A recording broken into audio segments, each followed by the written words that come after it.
प्यारे विद्यार्थियों नमस्कार। स्वागत है आप सभी का यस के एक्सीलेंस ट्यूटोरियल में। आज के इस ट्यूटोरियल में हम लोग बहुविकल्पी प्रश्नों का सॉल्यूशन देखेंगे। यह आपका चैप्टर 1 होगा, कक्षा 10 विज्ञान और रासायनिक अभिक्रियाएं एवं समीकरण। तो रासायनिक अभिक्रियाएं एवं समीकरण के बहुविकल्पी प्रश्नों को बहुत जल्दी देख लेते हैं। पहला है, दानेदार जिंक पर तनु हाइड्रोक्लोरिक अम्ल डालने से कौन सा गैस उत्पन्न होता है। तो दानेदार जिंक पर तनु हाइड्रोक्लोरिक अम्ल डालने पर जो है हाइड्रोजन गैस उत्पन्न होगा। कौन सा गैस उत्पन्न होगा? Hydrogen gas. याद रखिएगा, हाइड्रोक्लोरिक अम्ल डालने पर जो है क्या होगा? हाइड्रोजन गैस उत्पन्न होगा।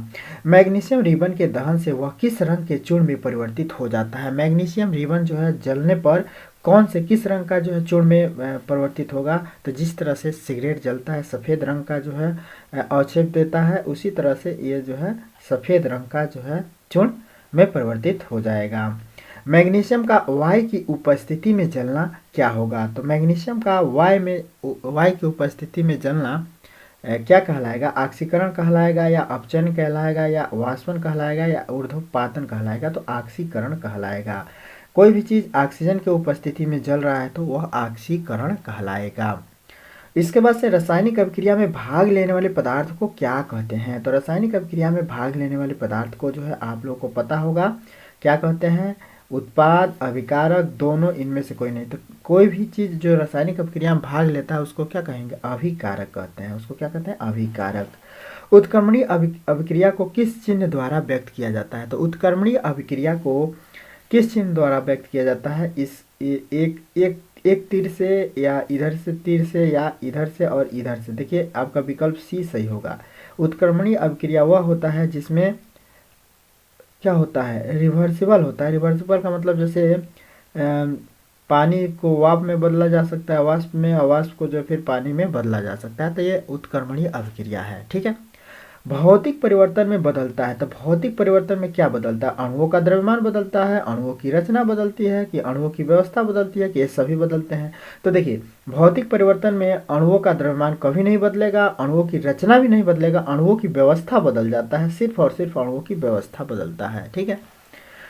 इसके बाद से देखिए, जिंक और H2SO4 जिंक सल्फ्यूरिक अम्ल को जिंक के साथ अभिक्रिया कराने सल्फ्यूरिक अम्ल को अभिक्रिया कराया जाता है तो जिंक सल्फेट और हाइड्रोजन गैस निकलता है। तो यह जो है कौन सा अभिक्रिया है ये बताना है। योगात्मक अभिक्रिया है, प्रतिस्थापन अभिक्रिया है, या अपघटन अभिक्रिया है, या द्वितीय विस्थापन अभिक्रिया। तो देखिए ये प्रतिस्थापन अभिक्रिया होगा, क्योंकि हाइड्रोजन यहाँ से जो है अलग हो जा रहा है, जिंक इसके जगह पे आ जा रहा है। तो ये प्रतिस्थापी अभिक्रिया है।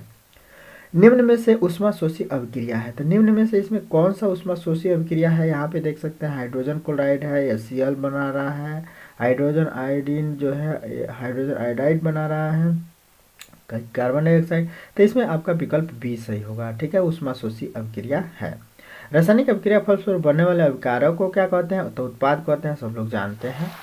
यहाँ पे देखिए, कापर सल्फेट के विलयन में, यहाँ पे 10वां, कापर सल्फेट के विलयन में जिंक धातु का टुकड़ा डालने पर विलयन रंगहीन हो जाता है। यह अभिक्रिया क्या, कौन सा अभिक्रिया कहलाएगा? तो यह कौन सा अभिक्रिया होगा?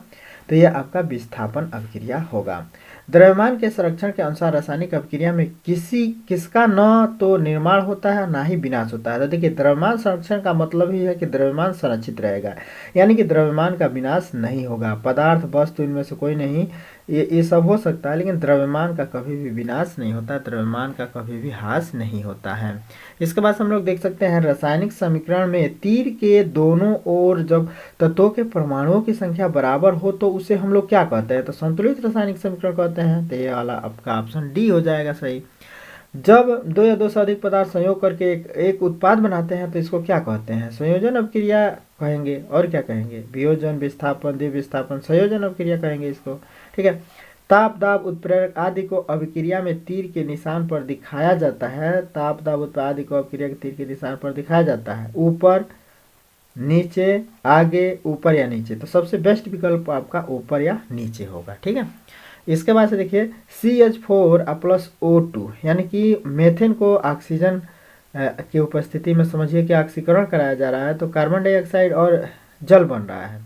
तो यह रासायनिक समीकरण होगा। कार्बन डाइऑक्साइड कभी भी गर्म होगा तो ये जो है समझ लीजिए कि कौन सा होगा? ऊष्माक्षेपी, ऊष्माशोषी, ऊष्माचालक, ऊष्मा सहारक। तो ये होगा ऊष्माक्षेपी अभिक्रिया। ठीक है। यहाँ पे देखिए, ग्लूकोज है और ऑक्सीजन है और प्लस में जल है, इसका अभिक्रिया कराया जा रहा है।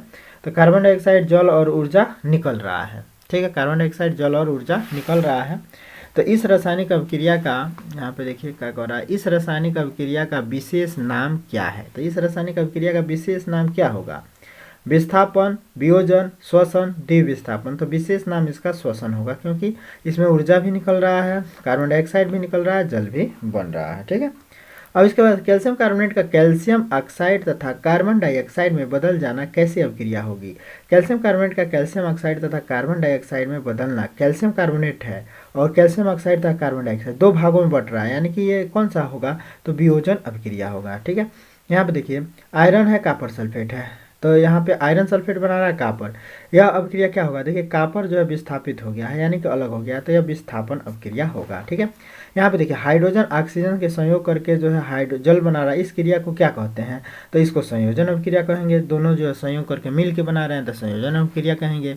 अब इसमें देखिए इसमें कौन सा भौतिक परिवर्तन नहीं है? जलवाष्प उत्पन्न करना, उबलता जल, बर्फ पिघलकर जल उत्पन्न करता है, जल में नमक का घुलना, एलपीजी का दहन। देखिए इनमें भौतिक परिवर्तन नहीं है। देखिए भौतिक परिवर्तन का मतलब जैसे जल वाष्प है, उबलेगा फिर जल बन जाएगा, बर्फ पिघलकर फिर जो है जल उत्पन्न कर सकता है, और जल में नमक घोलकर फिर नमक को अलग किया जा सकता है। लेकिन एलपीजी एक बार जो दहन हो गया, जल गया, जो अपना कुकिंग गैस है, एलपीजी को कुकिंग गैस जो खाना पकाने में यूज होता है, तो एक बार जल गया तो फिर नहीं बन पाएगा। तो इसलिए ये भौतिक परिवर्तन नहीं होगा, ये रासायनिक परिवर्तन होगा। ठीक है, यहाँ देखिए अमोनिया है, ऑक्सीजन के साथ अभिक्रिया करके नाइट्रोजन ऑक्साइड बना रहा है और जल बना रहा है। इस अभिक्रिया में उदाहरण है, तो यह कौन सा अभिक्रिया का उदाहरण होगा? तो यहाँ पे देख सकते हैं विस्थापन, रेडॉक्स अभिक्रिया, संयोजन अभिक्रिया, उदासीनीकरण। इसमें से आपको विकल्प बताना है कि देखिए अब इसमें ये दूसरा भी सही है और इसमें रेडॉक्स अभिक्रिया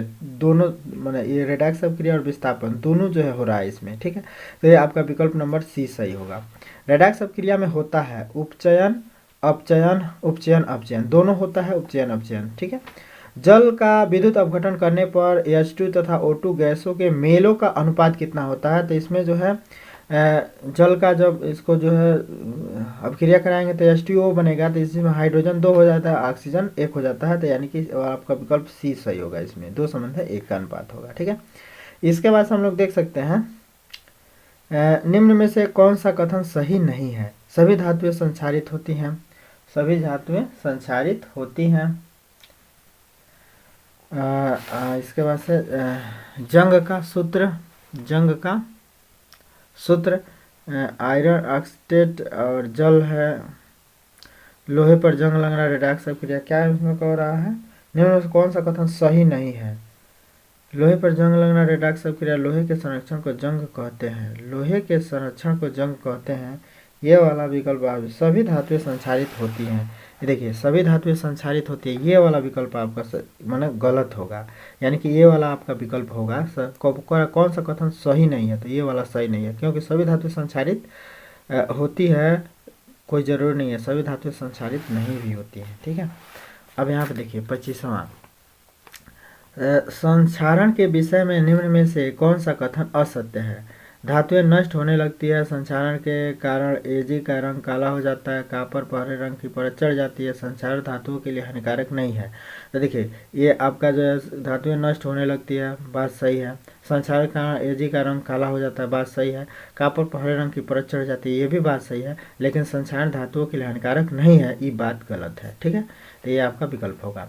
प्रति ऑक्सीकारक के विषय में कौन सा कथन सही नहीं है? प्रति ऑक्सीकारक में ये अपचायक होते हैं, ये अपचयित हो जाते हैं, ये BHA तथा BHT प्रति ऑक्सीकारक हैं, ये जो है खाद्य पदार्थ तैलीय पदार्थ ऑक्सीकरण, तो सब मिला के ये जो है बी सही होगा। ठीक है, खाद्य सामग्री को विकृतिगंधता से बचाने के लिए, खाद्य सामग्री को विकृतिगंधता से बचाने के लिए कौन से गैस का उपयोग होता है?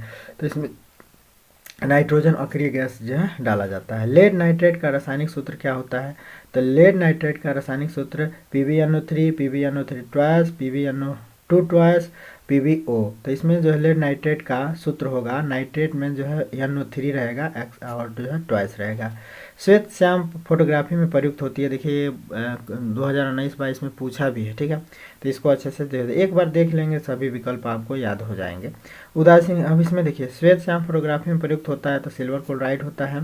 उदासीनीकरण अभिक्रिया होती है। तो उदासीनीकरण अभिक्रिया क्या होता है? अम्ल एवं अम्लीय लवण में, क्षार एवं क्षारीय लवण में, अम्ल एवं क्षार में, अम्ल एवं जल में। तो अम्ल एवं क्षार में होता है उदासीनीकरण अभिक्रिया। रासायनिक समीकरण क्या है? तो यहाँ पे देखिए रासायनिक समीकरण ये दिया हुआ है। अब इसमें बताना है हम लोग को योगात्मक अभिक्रिया है कि निराकरण अभिक्रिया है कि अवक्षेपण अभिक्रिया है कि इनमें से कोई नहीं है। तो देखिए इसमें बेरियम क्लोराइड का जो है सल्फ्यूरिक अम्ल से अभिक्रिया कराया जा रहा था, बेरियम सल्फेट बन रहा है और हाइड्रोजन क्लोराइड बन रहा है। तो देखिए बेरियम सल्फेट का इसमें क्या हो रहा है? सोलिड है, इसका मतलब अवक्षेप बनाएगा। ठोस है तो ठोस है तो ये अवक्षेप बनाएगा, तो ठीक है, तो अवक्षेपण अभिक्रिया होगा। इसमें कौन सा अभिक्रिया होगा? अवक्षेपण अभिक्रिया, ठीक है। तो इस प्रकार से 31 जो है आपके बहुविकल्पीय है। इनमें से जो है अगर आप लोग सब तैयार कर लेते हैं तो 100% कोई भी बहुविकल्पीय आपका छूटेगा नहीं, ठीक है। तो फिर मिलते हैं अगले वीडियो के साथ, तब तक के लिए जय हिंद।